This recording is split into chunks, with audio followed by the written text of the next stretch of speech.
Dans cette vidéo, nous allons voir comment nettoyer les données. Et pour ce faire, nous allons utiliser une librairie du langage Python qui est appelée Pandas. Pourquoi vous devez nettoyer les données? Parce que en tant qu'un data analyst, lorsque vous recevez les données, elles ne sont pas complètes, elles ne sont pas correctes. Il y a des choses qui manquent, il y a des choses qu'il faut fixer. Et pour ce faire, dans cette vidéo, je vais partager avec vous les 5 étapes qui vont nous permettre d'obtenir un dataset, notre jeu de données, au complet et correct, afin de procéder à l'analyse des données. On se retrouve bientôt.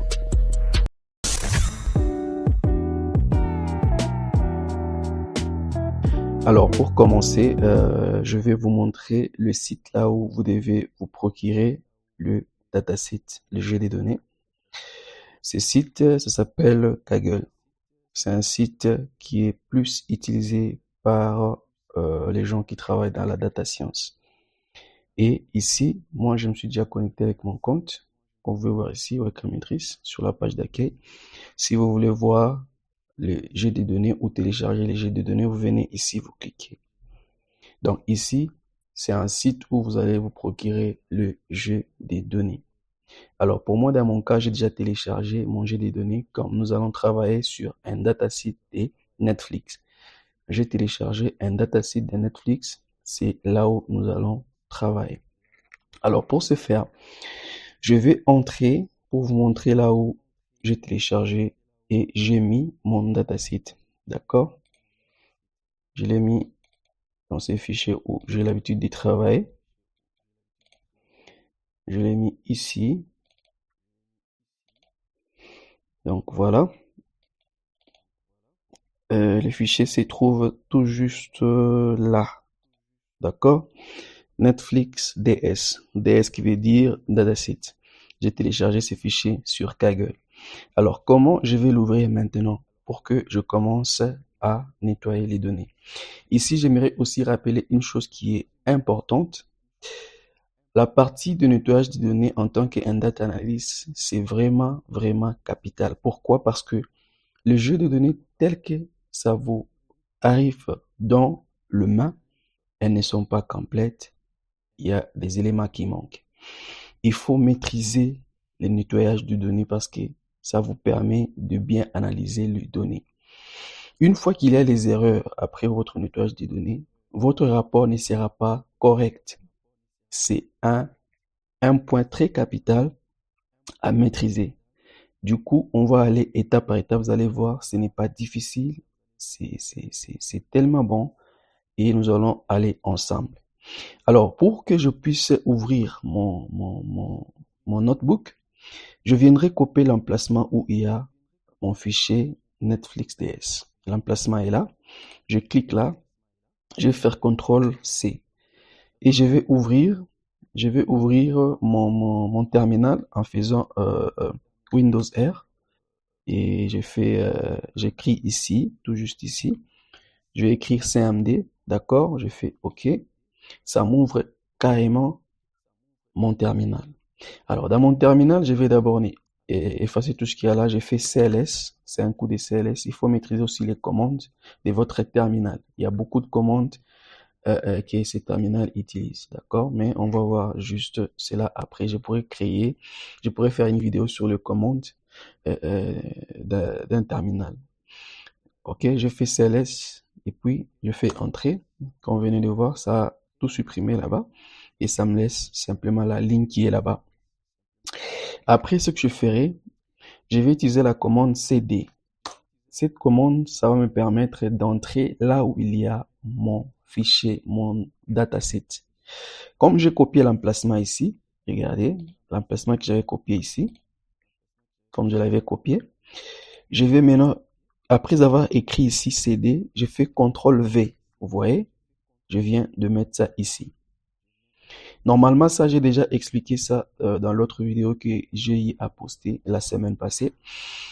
J'ai expliqué comment ouvrir un notebook. Mais je reviens ici parce que les autres vidéos qui vont venir, je ne parlerai plus de ça. Je vais carrément commencer à démarrer avec le notebook. Donc voilà, ici nous faisons CD et nous mettons notre emplacement de notre fichier et nous faisons entrer, d'accord? Je viens de faire entrer et comme vous pouvez voir ici, je suis déjà dans mon fichier. Je suis ici, dans mon dossier plutôt. Et après cela, nous allons maintenant ouvrir notre Jupyter Notebook. Nous allons utiliser la commande Jupyter Notebook comme ça. Merde, tonton. Ouais. Là, je viens de lancer Jupyter Notebook. Ça va un tout petit peu ouvrir le serveur. Voilà, ça lance les serveurs. Ça va nous balancer carrément sur les navigateurs.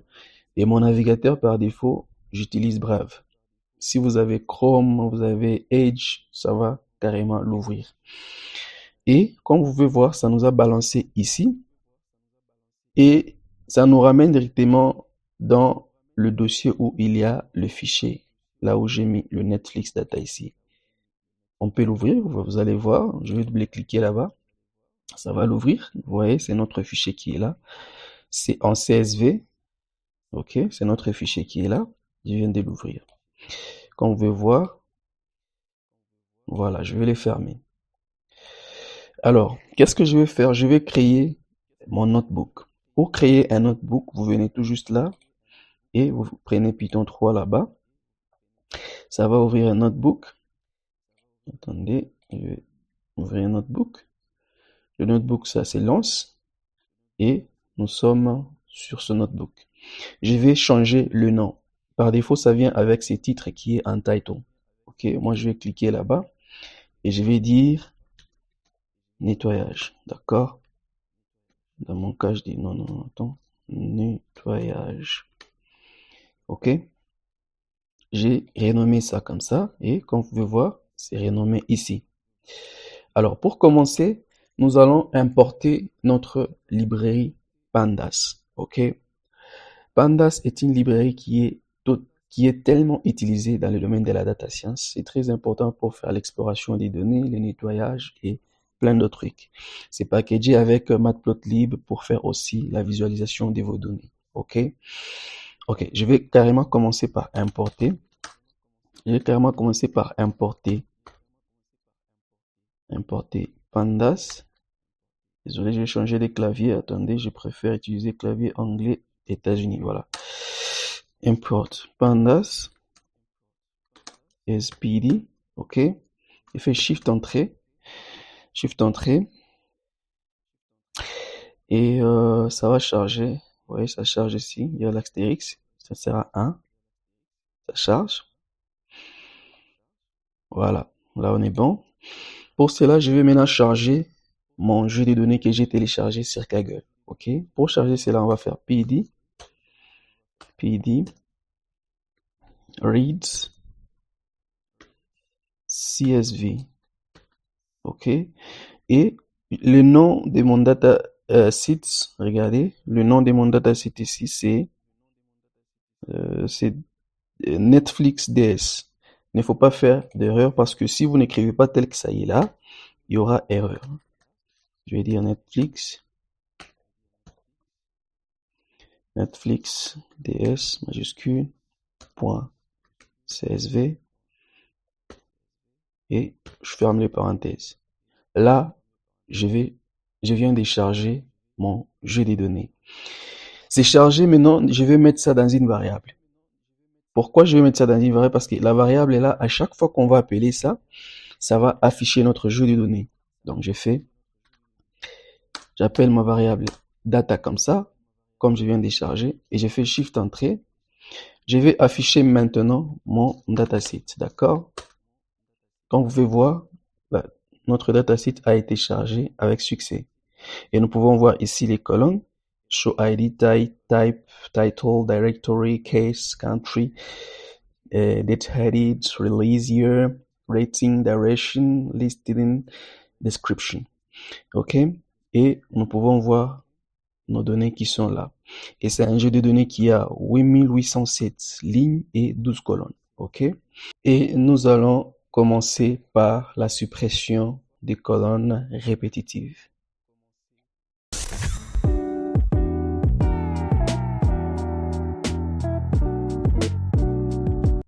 Alors, déjà pour commencer, nous allons voir dans notre jeu des données comment nous allons supprimer les colonnes qui ne nous sont pas utiles. D'accord? Et je voulais rappeler quelque chose. Il se peut que à votre première ouverture de votre notebook, vous avez une situation comme ça. D'accord?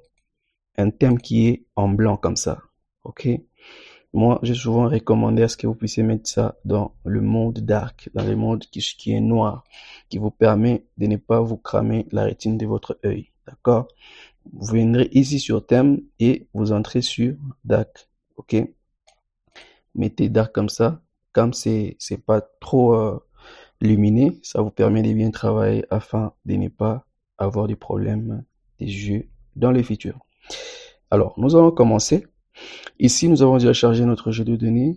Nous allons voir ce qui n'est pas important dans notre jeu de données afin de supprimer ça. Quelle colonne ne nous permet pas de continuer avec. Pour ce faire, commençons par l'exploration de notre jeu de données. Pour faire l'exploration de notre jeu de données, c'est très simple. Ce que nous allons faire ici, nous allons faire data.info comme ça. OK. Et on fait Shift Entrée.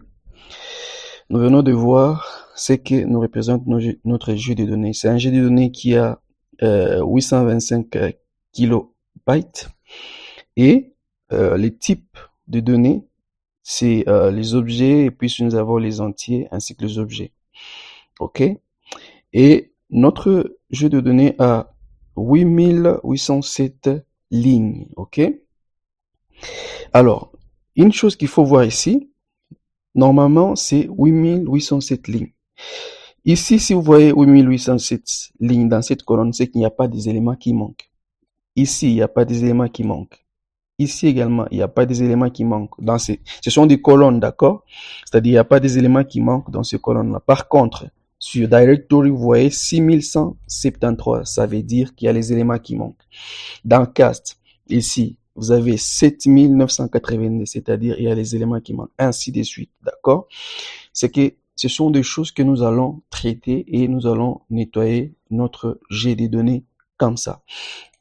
Alors, pour ce faire, je vais afficher mon dataset, désolé, comme ça. Je vais faire head. Je vais afficher 3 lignes. Vous vous rappelez comment, pour afficher 3 premières lignes de votre jeu de données, vous faites head, vous mettez 3 dans le parenthèse. Je fais Shift Entrée et nous avons nos 3 premières lignes, okay, qui sont là. Je vais maintenant observer quelle colonne n'est pas importante et il faudra enlever ça. Ici, nous avons besoin de ça, type, nous avons besoin de ça, title, non, j'ai besoin de ça, cast, country, rating, j'ai pas besoin de cette colonne rating, listing, et j'ai pas aussi besoin de cette colonne description. D'accord? Mais lorsque vous recevez un jeu de données, par rapport à la demande et par rapport à la façon dont vous allez analyser ça, c'est à vous de voir quelle colonne n'est pas importante et il faut enlever ça. Moi, dans mon cas, ici, je vais enlever rating et description. OK? Ce sont les colonnes qui ne sont pas utiles pour moi. Ce que je vais faire ici, je prendrai carrément une liste de mes colonnes. Ce que je vais faire, c'est, je vais faire data.columns comme ça. Columns.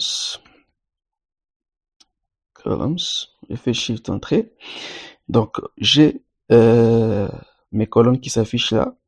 Et pour ce faire, pour supprimer les colonnes en question, je ferai ici cette manipulation. Je vais faire data.drop. OK, drop, c'est la fonction qui nous permet de nettoyer, de supprimer. OK, drop, je mets ici columns. OK. Si c'est une colonne qu'il fallait supprimer, par exemple, s'il fallait supprimer une colonne qui est là, je copie ça, on allait faire carrément comme ça, et on supprime la colonne. OK? Mais comme c'est 2 colonnes que je vais supprimer, je vais créer une liste des colonnes. OK? Ce que je vais faire, je vais ouvrir les accolades. C'est ça, en Python, une liste s'ouvre avec les accolades comme ça. Et je vais ajouter l'autre colonne qui est là. Colonne qui est là. Donc là, j'ai deux colonnes à supprimer. Et ce que je vais faire, j'ai fait Shift Entrée. Non, il y a un souci là. Oh là là, je n'ai pas mis la collade, j'ai mis parenthèse. Vous voyez, il faut vraiment être souple. Oh là là. Voilà. Il y a un petit souci là. Oh, il fallait que je ferme. Il fallait que je ferme avec...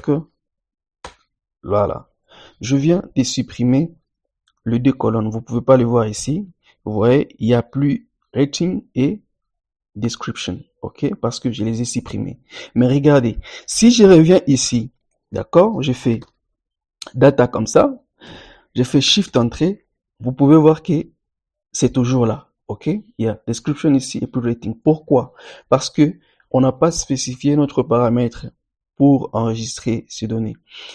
Le paramètre, ça s'appelle inPlace égale true. Comme ça, vous faites virgule. Vous dites inPlace égale true avec un T majuscule.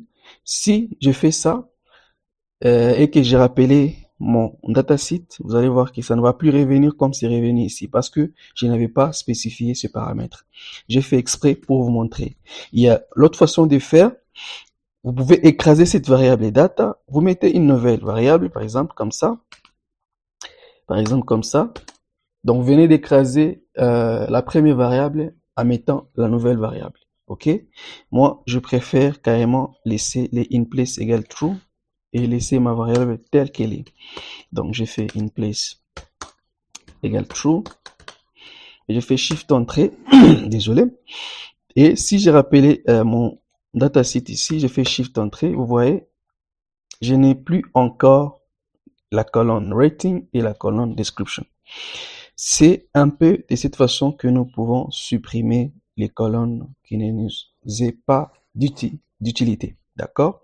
Là, je viens de supprimer les deux colonnes. Et pour la suite, nous allons voir comment procéder avec notre nettoyage des données. Dans la partie suivante de cette vidéo, nous allons déjà voir comment renommer nos colonnes. Nous venons de voir comment supprimer les colonnes qui ne nous est pas utile, d'accord? Et par la suite, nous allons voir comment nous allons renommer nos colonnes, parce que nos colonnes telles qu'elles arrivent, c'est à vous de voir qu'est-ce qu'il faudra changer pour bien travailler. Alors, pour commencer, nous allons entrer dans notre notebook. Nous continuons sur le même notebook. Je vais vous créer un petit truc que vous allez voir, par exemple. Je vais appeler ça, je vais créer une variable qui s'appelle Richie et je vais donner ça le nom de, je vais dire par exemple bang, ok, comme ça. Non, je vais mettre ça en minuscule parce que moi, mes colonnes, je vais mettre ça avec une lettre majuscule au début. Et je vais vous montrer comment ça se fait. Ici, je viens de créer Rich en lui donnant un string. Alors, pour que je puisse changer les B ici, d'accord? Pour que les B ici soient en majuscule, vous voyez les B qui est là. Pour que les B soient en majuscule, c'est qu'il faudra faire, j'ai fait entrée. Et quand vous voulez voir si j'ai fait par exemple type comme ça, je fais type, je mets Rich, ma variable. Je mets Rich comme ça. Je fais Shift entrée. Vous voyez ici, ça me donne str, string, ça veut dire chaîne de caractères. Comme je viens de créer, c'est une chaîne de caractères. Mais non, je vais changer cette chaîne de caractères. Je vais mettre le B en majuscule. Pour ce faire, c'est très simple. Comme je vais vous montrer ici, je vais dire reach comme ça, point. La fonction qui permet de faire ça, ça s'appelle capitalize. OK? Je mets capitalize comme ça. Capitalize et j'ouvre les parenthèses. Et pour ce faire, je vais faire Shift entrée. D'accord? Vous venez de voir ici, les B devient en majuscule. OK? C'était pour vous montrer, je supprime ça. Maintenant, je vais appliquer ça sur mon dataset. OK? Je vais appliquer ça sur mon dataset. Et pour ce faire, pour appliquer ça sur mon dataset, ça sera très simple. Pour appliquer ça, je vais d'abord créer une liste vide, ok? Je vais dire par exemple new, je vais dire new comme ça, J'appelle ça new colonne. New colonne comme ça. Désolé. Ça, c'est une liste vide que je viens de créer. Et dans cette liste vide-là, je vais mettre mes colonnes, ok? Qui sera avec la lettre majuscule. Je vais dire for in data column comme ça. Data column. Et je mets 2 points, ne pas oublier. D'accord? J'ai fait print i capitalize comme ça. Attention avec les parenthèses, il faut voir ça. Vous voyez comme je viens de faire là, j'ai fait shift entrée. Il y a un petit souci ici. Oh là là, je n'ai pas mis colonne CU, pas O, CU comme ça, ok? Shift entrée. Vous voyez nos colonnes ici avant, comme vous pouvez voir ici, c'était en minuscule avec S, T, T, c'était minuscule. Et là, je viens de mettre ça en majuscule, ok? Ça, c'est une façon de faire. Comme je viens de mettre ça en majuscule, maintenant, il faudrait à ce que je puisse ajouter ça dans ma liste qui est vide là. Pour ce faire, je vais revenir juste ici, d'accord? Je vais supprimer ici. D'accord? Je mets ici new column, ok? New colonne comme ça. Point capitalize, ok? Vous venez de voir. Maintenant, il y a la fonction append, ok? Cette fonction en Python, ça permet d'ajouter dans une liste un ou plusieurs éléments. Et moi, je vais ajouter cette liste ici, hein, de mes colonnes dans la liste new colonne. Donc, append i capitalize, ok? Et ce que je vais faire, je ferai un shift entrée. Dès que j'appelle ma liste qui est là, je copie ça, d'accord? Je viens avec ça ici. C'était une liste qui était vide. Maintenant, j'ai ajouté mes colonnes ici avec la lettre majuscule au début. Je l'appelle, je fais shift entrée. Vous venez de voir, ça devient majuscule là. Ok? Je vais l'appliquer sur mon data frame. Je vais l'appliquer plutôt sur mon dataset. Et ce que je ferai, je vais dire data.columns, ok, égale new column. Comme ça, ok, je fais shift entrée. Maintenant, dès que j'appelle mon dataset, d'accord, si je veux voir mon dataset, je vais afficher les 3 premières lignes, shift entrée. Vous voyez, ici maintenant, mon dataset a la lettre majuscule sur chaque nom de la colonne, ok. Ici, il y a un S majuscule, D majuscule, vous voyez. Avant, c'était pas le cas. Là, on vient de transformer notre dataset, ok. Comme vous pouvez le voir ici, c'est maintenant en majuscule. Je viens de renommer le colonne. Et nous pouvons même checker nos colonnes, d'accord? Nous pouvons même checker ça.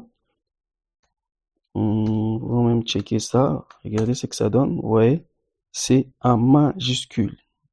Partout, c'est en majuscule. Donc voilà, nous venons de voir comment renommer nos colonnes. Et nous poursuivons avec la suite.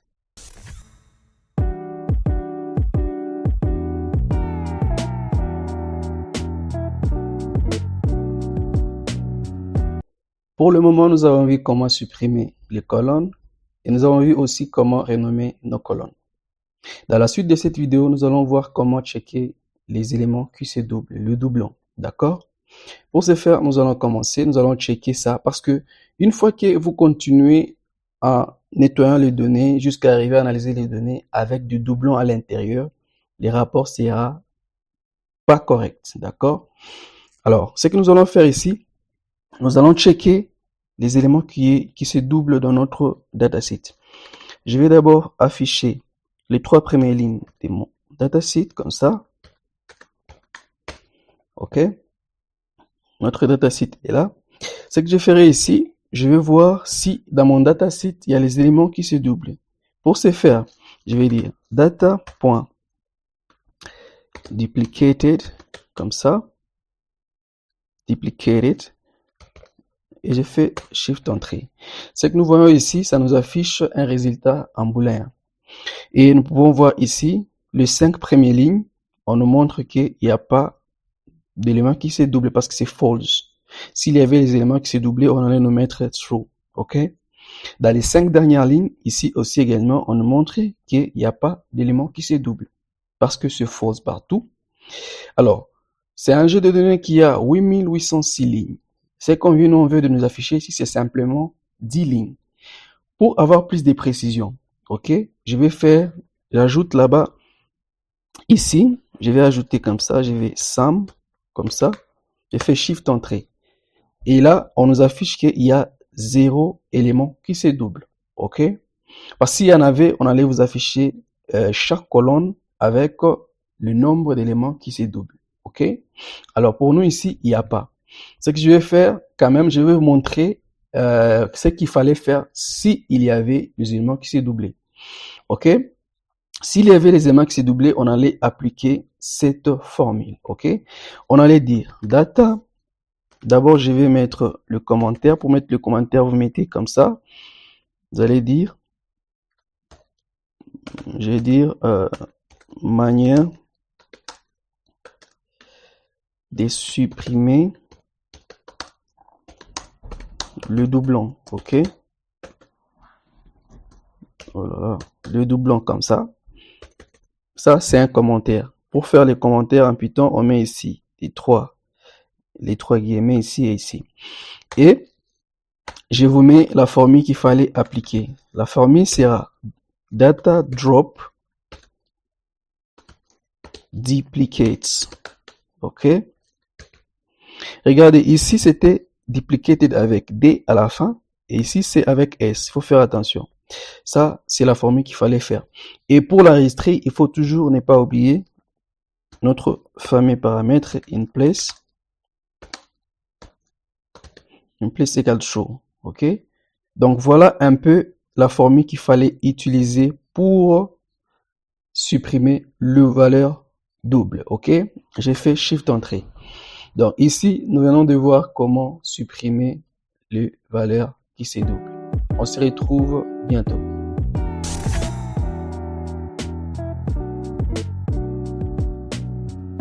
Dans la partie de cette vidéo, nous allons voir comment traiter les éléments qui manquent et comment les enlever. Parce que nous venons de voir comment enlever les doublons et pour la suite, sûrement, il y a des éléments qui manquent. Ok? C'est une façon de procéder lorsqu'on nettoie les données.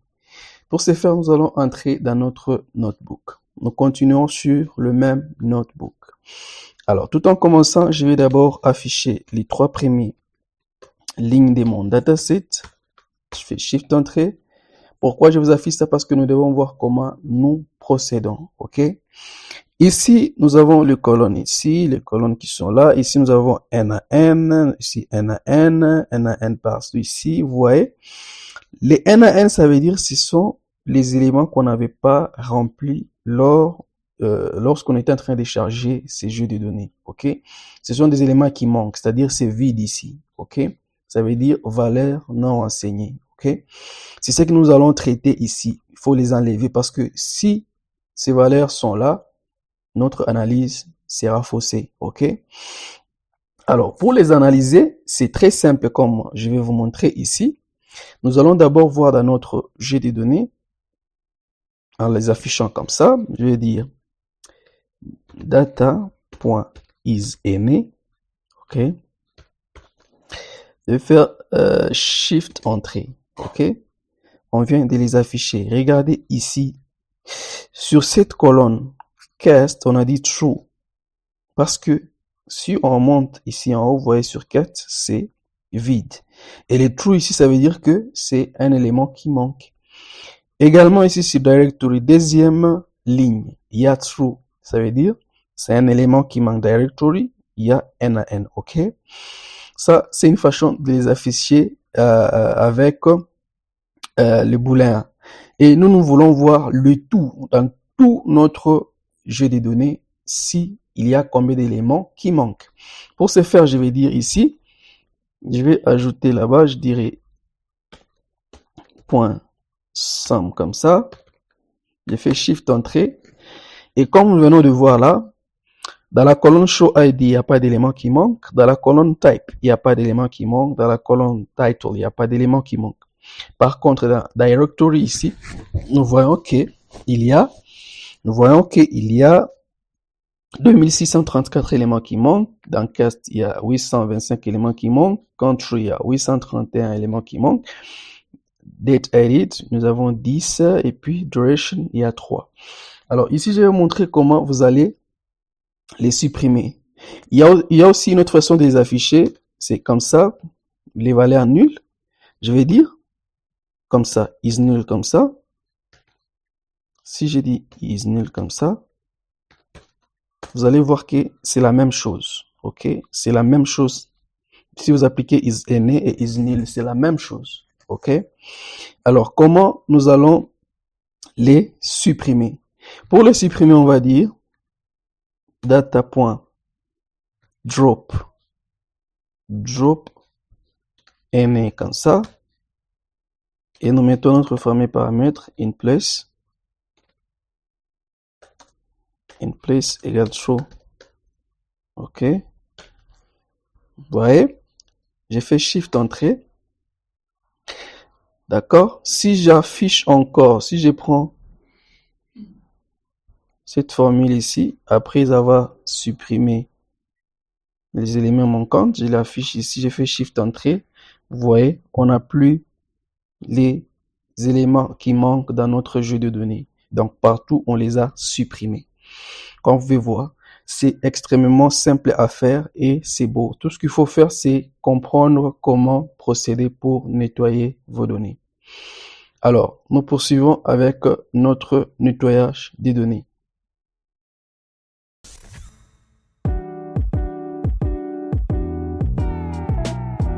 Dans la partie de cette vidéo, nous allons voir comment vérifier et checker nos éléments dans notre dataset. C'est une partie très importante, capitale, pour poursuivre et parvenir à l'analyse des données.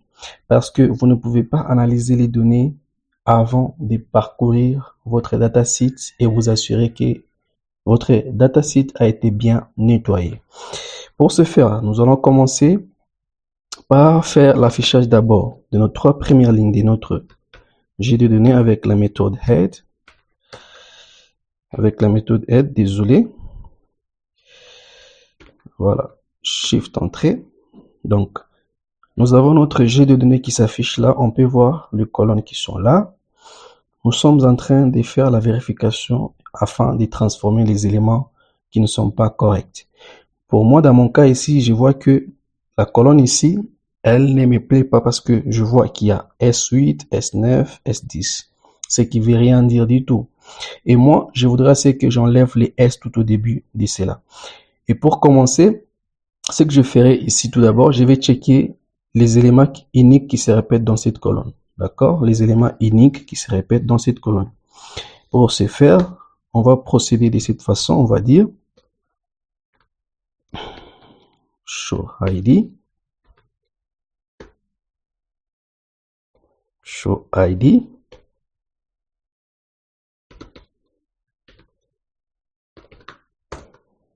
Et on peut voir ici qu'il y a plein d'éléments dans cette colonne qui sont uniques. D'accord? On ne parvient pas à les compter eux tous. Donc, ce qu'on va faire ici, je vais les compter carrément en ajoutant un ici. Je fais comme ça. Donc, dans cette colonne, nous avons 5333 éléments uniques qui sont dans cette colonne. D'accord? Et moi, comme je vous ai dit, j'aimerais enlever le S qui est juste là. Et je vais appliquer la formule lambda sur cette colonne. Je vais copier cette colonne ici, permettez-moi de copier ça comme ça. Copier ça comme ça. Je vais faire apply lambda. J'écris voilà. Je vais faire apply lambda.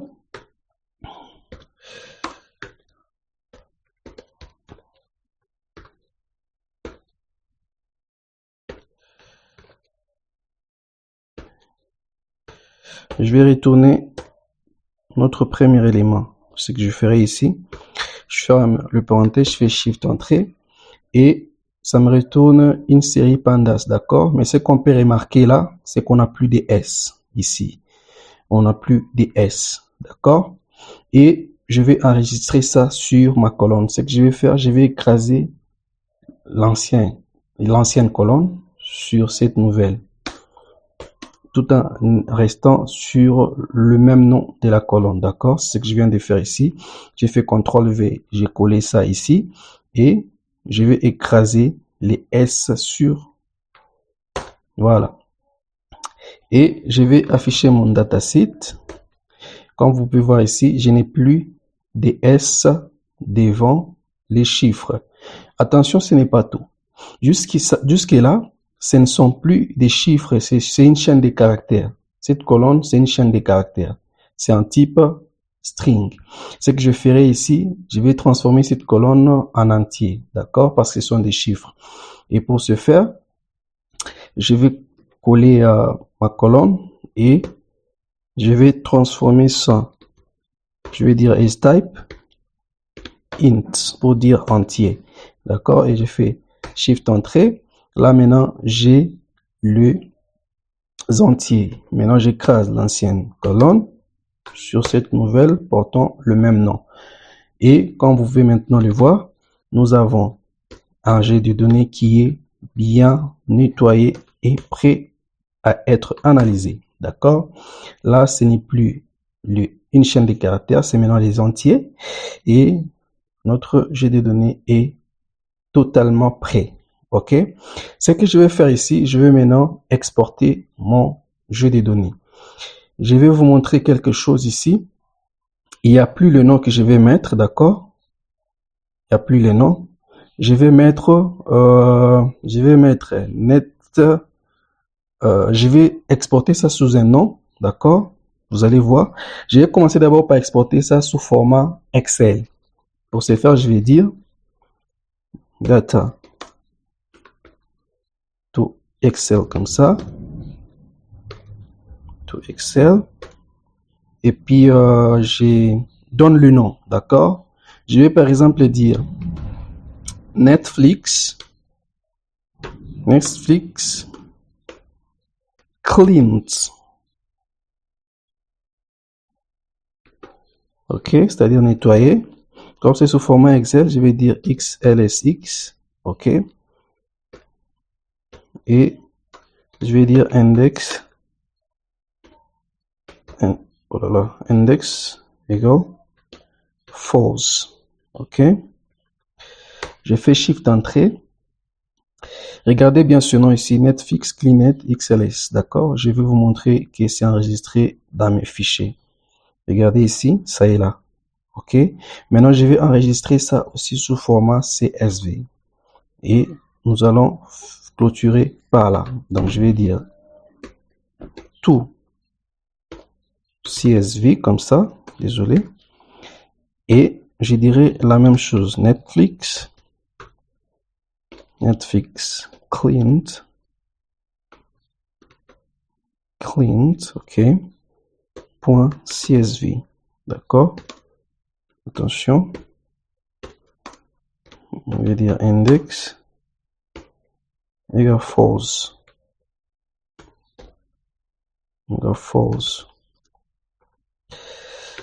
d'accord. J'enregistre et si nous revenons dans nos fichiers, vous allez voir ici, j'ai les deux fichiers que je viens d'enregistrer. J'ai Netflix cleaned CSV, Netflix cleaned format Excel, d'accord. Donc voilà un peu c'est tout pour le nettoyage des données. Si cette vidéo vous a plu, n'hésitez pas de vous abonner, de liker et d'activer la cloche de notification afin de ne pas rater d'autres publications. Alors, nous, on se dit à bientôt. Peace.